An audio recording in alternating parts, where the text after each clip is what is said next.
So I wanted to talk a wee bit about margins. These kind of $1 trillion numbers. You sort of hear them, and people think that means $1 trillion is going to go into the crypto industry. And of course, RWA is not like that. If you take $1 trillion of assets and they become tokenized, the amount of that sticks to the industry is going to be small, right? If you do it through some entity in the TradFi world like Goldman, you might end up with a kind of 1%, 2%, 0.5% kind of cost.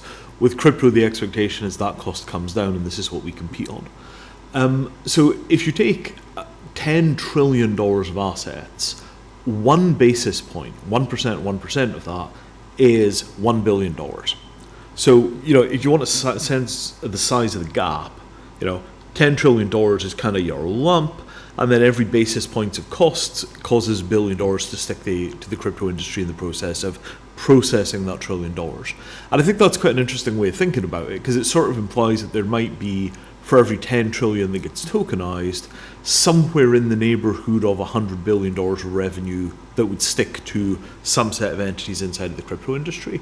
And that is enough to be getting on with. I mean, if you compare that to the market cap of a lot of tokens, it's like, oh, so if the revenues kind of look like that, that gives you a sense of how large the industry could be in terms of manpower, in terms of the size of the companies, token values, all the rest of that kind of stuff around it.